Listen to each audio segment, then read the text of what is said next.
Good morning students.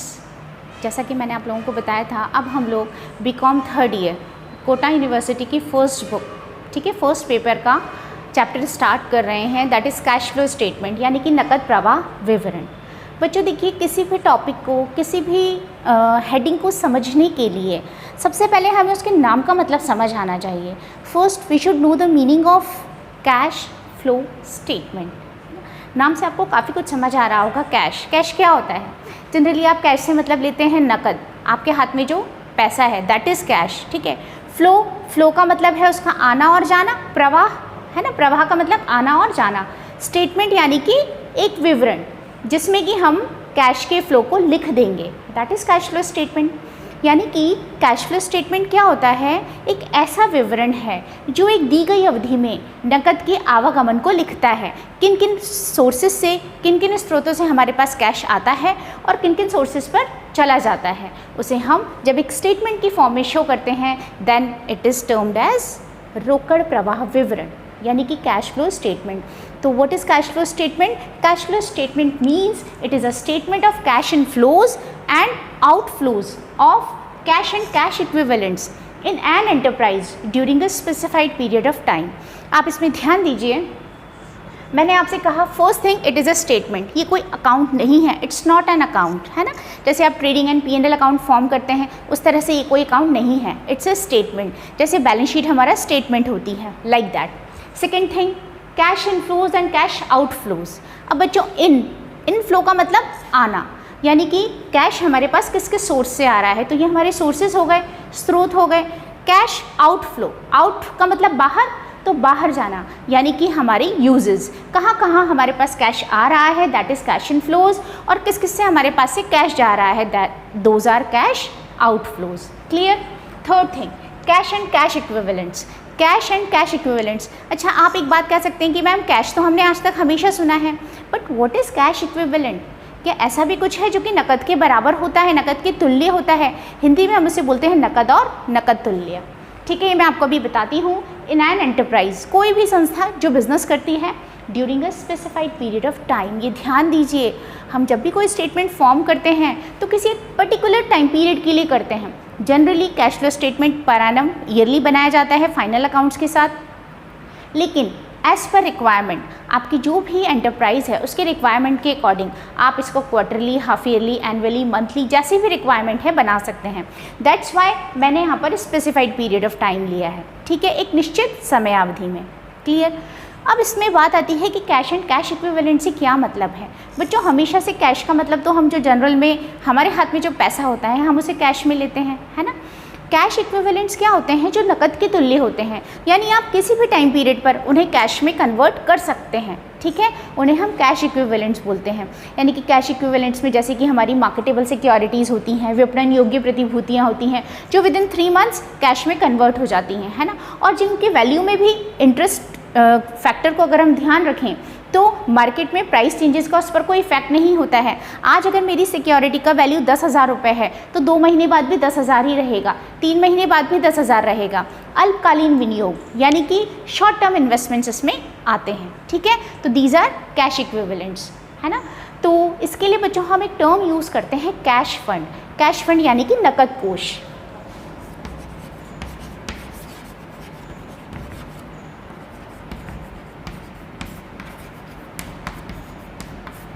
यहाँ पर एक टर्म यूज़ होती है कैश फंड या नकद कोष। तो कैश फंड या नकद कोष को हम स्टडी करते हैं। इसके अंदर हम क्या क्या चीज़ें लेते हैं? इसमें हम 3 चीज़ें लेते हैं।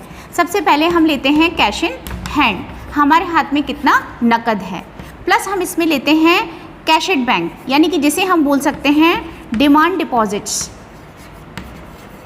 इन बैंक,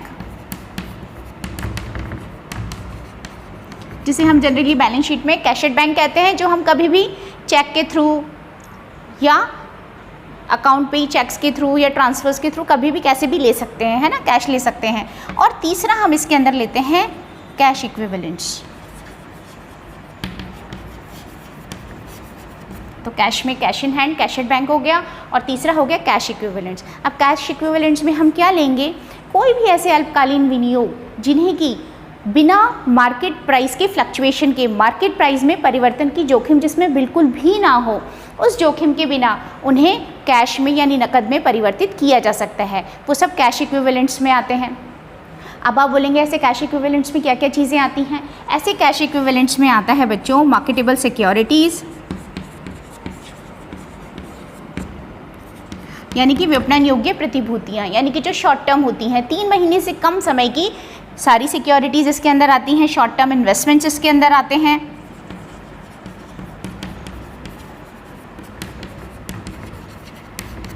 है ना, लेस देन 3 मंथ्स। और इसके अंदर मैं क्या कर सकती हूँ, ट्रेजरी बिल्स हमारे हो सकते हैं, वो भी 3 मंथ्स के अंदर अंदर हो जाते हैं। तो ट्रेजरी बिल्स, ठीक है। उसके अलावा इसमें क्या क्या आ सकता है, कमर्शियल पेपर्स आ सकते हैं, ठीक, डिपॉजिट सर्टिफिकेट्स इसके अंदर आते हैं। तो ये सारी की सारी चीज़ें हमारे कैश फंड्स का हिस्सा होती हैं। और ये कैश फंड्स हम किस में स्टडी करते हैं, कैश फ्लो स्टेटमेंट में। यानी कि एक ऐसा स्टेटमेंट है जो एक स्पेसिफाइड पीरियड में एक एंटरप्राइज के पास कितना कैश आया, कैश इन फ्लो हुआ और कितना कैश गया, उसका पूरा एक विवरण, एक ब्यौरा देता है, ठीक है। इसका क्या यूज़ है बच्चों, इसे बनाने का क्या इंपॉर्टेंस है? देखिए, कोई भी संस्था अगर आप किसी भी एंटरप्राइज को चलाना चाहते हैं तो उसके पास प्रॉपर लिक्विडिटी का होना बहुत ज़रूरी है। लिक्विडिटी का मतलब तरलता का होना बहुत ज़रूरी है ना। तो आपको कैसे पता चलेगा कि मेरी इस एंटरप्राइज के पास एट प्रेजेंट कितना कैश है? उसका पता लगाने के लिए आपको कैश फ्लो स्टेटमेंट की मदद लेनी होती है, जिससे कि आपको ये पता रहे कि मेरे पास एट प्रेजेंट कितना कैश है, और उस कैश के बेसिस पर हम आगे के लिए अपने फ्यूचर के डिसीजंस ले सकते हैं और किसी भी संस्था की जो शोधन क्षमता है और तरलता है उसका निर्धारण कर सकते हैं, उसकी लिक्विडिटी को डिटरमाइन कर सकते हैं। क्लियर? लिक्विडिटी का मतलब क्या है, यानी कि हमें तरलता की ज़रूरत क्या है, आपके जो डेली के एक्सपेंसेस होते हैं, रोज़मर्रा के खर्चे होते हैं, ठीक है, उन सबको पूरा करने के लिए आपको कुछ ना कुछ मिनिमम कैश की रिक्वायरमेंट हमेशा होती है। तो उसका पता आप इस कैश फ्लो स्टेटमेंट से लगाते हैं। इस कैश फ्लो स्टेटमेंट पर रिवाइज्ड अकाउंटिंग स्टैंडर्ड 3 एप्लीकेबल होती है। अकाउंटिंग स्टैंडर्ड्स आप 11 से पढ़ते चले आ रहे हैं, है ना, जो भारतीय लेखा मानक हैं। तो भारतीय लेखा मानक 3, इंडियन अकाउंटिंग स्टैंडर्ड 3 इस पर पहले एप्लीकेबल होता था, बाद में इसको रिवाइज़ कर दिया गया और अब रिवाइज्ड अकाउंटिंग स्टैंडर्ड 3 इस पर एप्लीकेबल होता है। बच्चों, पहले क्या था कि केवल हम कैश के सोर्सेज और यूजेस को स्टडी करते थे, पुराना जो हमारा अकाउंटिंग स्टैंडर्ड 3 था उसमें। लेकिन रिवाइज्ड में क्या कर दिया गया, जितने भी कैश से रिलेटेड एक्टिविटीज़ हैं उनको 3 हिस्सों में बांट दिया गया। कौन कौन से 3 हिस्से हो गए?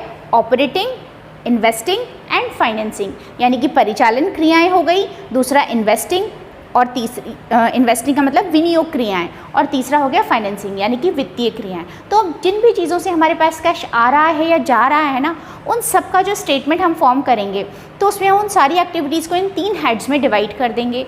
इन तीनों हेड से अलग अलग हमें पता लग जाएगा कि कहाँ हमारे पास कैश आया और कहाँ चला गया। देखिए, हम बात करते हैं कैश फ्लो स्टेटमेंट की इम्पोर्टेंस की, है ना, या इसके ऑब्जेक्टिव की, कि क्या इसके उद्देश्य हैं या क्या इसकी इंपॉर्टेंस है, क्या इसके यूजेस हो सकते हैं। आप इसे कुछ भी कह सकते हैं, all are similar. First, helpful in planning and coordination. हमारा जो CFS है, कैश फ्लो स्टेटमेंट है, ये प्लानिंग और कोऑर्डिनेशन यानी कि नियोजन और समन्वय स्थापित करने में बहुत ज़्यादा उपयोगी है। हमारा जो मैनेजमेंट है, जो मेन सारे इंपॉर्टेंट डिसीजंस लेता है, जब उसे जानकारी होती है कि हमारे नकद की क्या स्थिति है, कितना हमारे पास नकद आ रहा है, कितना जा रहा है, और इस स्पेसिफाइड पीरियड के एंड में कितना हमारे पास बचा हुआ है, तो उसके बेसिस पे ही वो भविष्य के लिए प्लानिंग करते हैं और अपनी सारी जो एक्टिविटीज़ होती हैं, ठीक है, जो डिफरेंट ऑपरेटिंग, फाइनेंसिंग और वित्तीय यानी कि इन्वेस्टिंग एक्टिविटीज़ हैं, उनको कोऑर्डिनेट करते हैं, उनके बीच में समन्वय स्थापित करते हैं और उस अकॉर्डिंग डिसीजंस लेते हैं। तो वहाँ इसकी बहुत इंपॉर्टेंस है CFS की। Second thing, helpful in control. ये कंट्रोल में भी बहुत इंपॉर्टेंट है। आपने अपनी संस्था के लिए क्या उद्देश्य निर्धारित किए थे कि मुझे इस पर्टिकुलर ड्यूरेशन में इन मदों पर इतना खर्च करना है ना, मेरा एक्सपेंडिचर इतना होना चाहिए। आपने उसके लिए एक कैश बजट भी बनाया था जिसमें आपने डिसाइड किया था कि यहाँ पर्टिकुलर इन जगहों पर इतना खर्च होना चाहिए। देन सेकेंड थिंग, और एक्चुअल में उस पर कितना हुआ। बजट तो आपने फ्यूचर को सोचकर बना लिया एडवांस में, लेकिन एक्चुअल में आपका उस पर कितना खर्च हुआ। जब आप इन दोनों का डिफरेंस देखते हैं, इन दोनों में अंतर आता है, तो फिर उस अंतर को हम किससे कंट्रोल कर सकते हैं? कैश फ्लो स्टेटमेंट से। क्योंकि कैश बजट तो सिर्फ एक अनुमान देगा कि भविष्य में मुझे यहाँ पर इतना कैश खर्च करना है, लेकिन एक्चुअल में आपने कितना खर्च किया उसका पता आपको किससे चलेगा? कैश फ्लो स्टेटमेंट से। तो कैश फ्लो स्टेटमेंट आपको मदद करेगा ये जानने में कि आप अपने लक्ष्यों को प्राप्त करने में कहाँ तक सफल हुए हैं। ठीक है, आपने अपने टारगेट्स को कहाँ तक अचीव किया है, और अगर उनमें कोई डेविएशन है, उनमें कोई विचरण है, तो उसे हम किस तरह से कहाँ पर अपने कैश के सोर्सेज को और यूजेस को एडजस्ट करके उसको कंट्रोल कर सकते हैं। तो ये बहुत इंपॉर्टेंट इसका यूज़ है, ऑब्जेक्टिव है। Third, analysis of changes in cash position. ये किसी भी संस्था की जो नकद स्थिति में परिवर्तन है उसका विश्लेषण करता है। आपकी कैश पोजीशन किस समय पर क्या रही है, इसका एनालिसिस आप कैश फ्लो स्टेटमेंट से इजीली कर सकते हैं। And another one is better tool for short term financial analysis. आपका जो शॉर्ट टर्म फाइनेंशियल एनालिसिस है, यानी कि अल्पकालीन वित्तीय विश्लेषण, उसके लिए कैश फ्लो स्टेटमेंट बहुत उपयोगी है। देखिए, हम लॉन्ग टर्म की बात नहीं करते हैं, जनरली जो कैश स्टेटमेंट है उसका एनालिसिस शॉर्ट टर्म में ही उपयोगी होता है। तो अल्पकालीन विश्लेषण के लिए अन्य की तुलना में इसे बहुत अच्छा उपकरण माना जाता है और बहुत ही सही और ठीक डिसीजन हम इसके बेसिस पर ले सकते हैं, है ना। जबकि हम जो कोष प्रवाह विवरण यानी कि फंड फ्लो स्टेटमेंट पढ़ते थे, उसका यूज़ लॉन्ग टर्म यानी कि दीर्घकालीन एनालिसिस के लिए हुआ करता था। क्लियर। तो कैश फ्लो स्टेटमेंट के ये सारे यूजेस भी कह सकते हैं आप, इम्पॉर्टेंस भी कह सकते हैं और ऑब्जेक्टिव्स भी कह सकते हैं। लेकिन बच्चों, इस सब के साथ, ठीक है, इसकी एक बहुत बड़ा ड्रॉबैक है। क्या लिमिटेशन है? ऐसा नहीं है कि कैश फ्लो स्टेटमेंट जो है इनकम स्टेटमेंट की जगह ले सकता है या कैश बजट की जगह ले सकता है। नहीं, आप कैश फ्लो स्टेटमेंट प्रिपेयर तो करते हैं, लेकिन कैश फ्लो स्टेटमेंट कभी भी कैश बजट की या इनकम स्टेटमेंट आय विवरण की जगह नहीं ले सकता है। It can't substitute those. ये उनका स्थानापन्न नहीं है, पूर्ण स्थानापन्न नहीं है। आपको इसके साथ साथ इनकम स्टेटमेंट भी चाहिए और कैश बजट भी बनाना पड़ेगा। क्लियर। अब इसके बाद अगला टॉपिक हम लेते हैं कि what is the difference between cash flow statement and cash budget. इन दोनों में क्या डिफरेंस हो सकता है? तो देखिए बच्चों, difference between cash budget and CFS।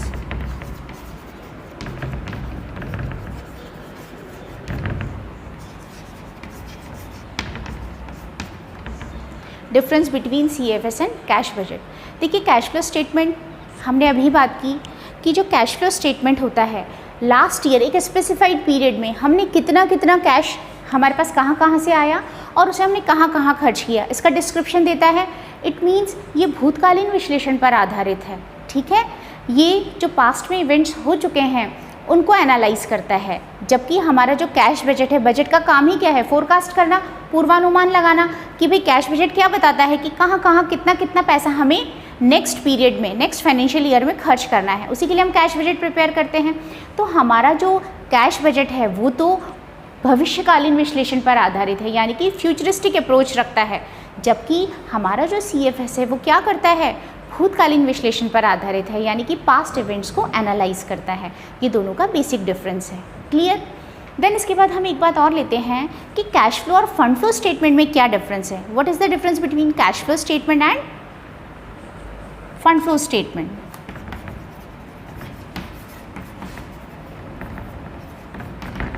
देखिए, इन दोनों में क्या डिफरेंस होता है बच्चों। सबसे पहले तो कैश फ्लो स्टेटमेंट का आपको पता है कि जो CFS है, कैश फ्लो स्टेटमेंट, ये क्या कर रहा है? कैश इनफ्लोज और कैश आउटफ्लोज को एनालाइज करता है। यानी कि इस स्टेटमेंट की जो बेसिक थीम है वो क्या है? कैश है। क्लियर। तो CFS जो है, it analyses cash inflows and cash outflows. ठीक है। जबकि हमारा जो फंड फ्लो स्टेटमेंट है, फंड फ्लो स्टेटमेंट का बेसिक सब्जेक्ट है वर्किंग कैपिटल, कार्यशील पूंजी। वर्किंग कैपिटल क्या होती है? पढ़कर आए आप लोग। Working capital means current assets minus current liabilities. आपकी जो चालू संपत्तियाँ और चालू दायित्वों का अंतर होता है उसे हम वर्किंग कैपिटल कहते हैं, है ना। तो हमारा जो फंड फ्लो स्टेटमेंट है वो किसको बेस लेके चलता है? वर्किंग कैपिटल को, यानी कि कार्यशील पूंजी को। तो ये बेसिकली हमें ये बताता है कि हमारी जो कार्यशील पूंजी है एक पर्टिकुलर स्पेसिफाइड पीरियड में, जनरली ईयर लॉन्ग होती है, उसमें हमारे पास कितनी वर्किंग कैपिटल की क्या क्या हमारे सोर्सेज रहे हैं और क्या क्या हमारे इसके यूजेस रहे हैं, कहाँ कहाँ से हमारी वर्किंग कैपिटल आई है, इंक्रीज़ हुई है, और किन किन से हमारी वर्किंग कैपिटल डिक्रीज़ हुई है, उसका एनालिसिस फंड फ्लो स्टेटमेंट करता है। तो कैश में और वर्किंग कैपिटल में डिफरेंस हुआ। कैश तो मीन सीधा सीधा कैश एंड कैश इक्विवेलेंट्स है, लेकिन वर्किंग कैपिटल होती है करंट असेट्स और करंट लायबिलिटीज़ का डिफरेंस, है ना। करंट असेट्स और करंट लायबिलिटीज़ में कैश के अलावा बहुत सारी चीज़ें इंक्लूड होती हैं, आप पढ़ते आ रहे हैं 11 से। So this is the basic difference between CFS end fund flow statement, ठीक है। दूसरा इसका बेसिक डिफरेंस ये है बच्चों कि जो CFS है, CFS हमेशा जो शॉर्ट टर्म एनालिसिस है, अल्पकालीन विश्लेषण,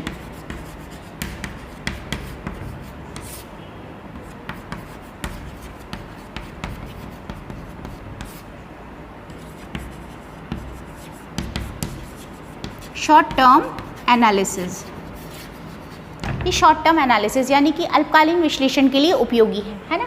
जबकि हमारा जो फंड फ्लो स्टेटमेंट है ये किसके लिए, लॉन्ग टर्म एनालिसिस के लिए यूज़फुल है। लॉन्ग टर्म एनालिसिस के लिए यूज़फुल है, क्यों? क्योंकि जो वर्किंग कैपिटल होती है जिसमें हम करंट एसेट्स और करंट लायबिलिटीज़ को लेते हैं वो ईयर लॉन्ग होती है। पूरे साल भर में हमारी चालू संपत्तियों में और चालू दायित्वों में जो भी परिवर्तन होते हैं उसको इंडिकेट करता है।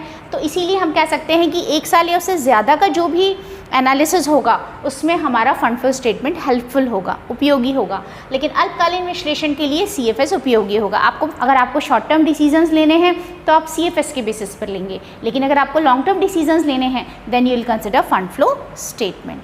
क्लियर? ये इसका मेन डिफरेंस है। इसी के साथ एक बात और है जो आपको हमेशा ध्यान रखनी है कि जो कैश फ्लो स्टेटमेंट होता है वो हमेशा कैश बेसिस पर प्रिपेयर किया जाता है। कैश बेसिस का मतलब नकद आधार पर, यानी कि जब आपके पास एक्चुअल में कैश आ जाता है तब आप उसे कैश रिसीव्ड यानी कि कैश के सोर्सेज में दिखाते हैं, कैश इनफ्लोज में दिखाते हैं। और जब आपके पास से एक्चुअल में कैश चला जाता है तब आप उसे कैश आउटफ्लोज में दिखाते हैं। एक्रूवल के बेसिस पे, उपार्जन के आधार पर नहीं दिखाते हैं, ठीक है। जबकि हम जो इनकम स्टेटमेंट प्रिपेयर करते हैं, फाइनल अकाउंट्स पढ़े हैं आप लोगों ने, 11th 12th फर्स्ट ईयर सब में पढ़ते आ रहे हैं आप, तो फाइनल अकाउंट्स हमारे एक्रूवल बेसिस पे प्रिपेयर किए जाते हैं। हमारा इनकम स्टेटमेंट यानी कि अगर हम किसी भी इनकम को लेने के हकदार बन गए हैं, चाहे हमें वो रिसीव नहीं हुई हो, तभी हम उसे अपने ट्रेडिंग P&L में शो करते हैं, बैलेंस शीट में शो करते हैं, उसे हम एक्रूवल बेसिस कहते हैं। लेकिन जो CFS है हमारा वो इनकम स्टेटमेंट की तरह एक्रूवल बेसिस पर नहीं बनता, ये सिर्फ और सिर्फ कैश बेसिस पे बनता है। क्लियर बच्चों? अब हम आगे नेक्स्ट लेक्चर में पढ़ेंगे कि हम रिवाइज्ड अकाउंटिंग स्टैंडर्ड 3 के अकॉर्डिंग किस किस तरह से अपनी एक्टिविटीज़ को 3 हेड्स में डिवाइड करते हैं। यहाँ हम कैश फ्लो स्टेटमेंट में 3 एक्टिविटीज़ में इन्हें डिवाइड करेंगे, operating activities, investing activities and financing activities, ठीक है। फिर इसमें हम क्या क्या चीज़ें लेते हैं और कैश फ्लो स्टेटमेंट का फॉर्मेट कैसा होता है। कैश फ्लो स्टेटमेंट 2 बेसिस पर बनाया जाता है, एक डायरेक्ट मेथड के बेसिस पर, एक इनडायरेक्ट मेथड के बेसिस पर। वो दोनों फॉर्मेट्स हम स्टडी करेंगे नेक्स्ट लेक्चर में, ठीक है बच्चों। तब तक आप इतना कंप्लीट कीजिएगा और इसके नोट्स मैं आपके साथ शेयर कर चुकी हूँ। आई होप आप लोगों ने उन्हें स्टडी किया होगा। सो आप मेरे साथ साथ कंटिन्यू रहिए। Thank you.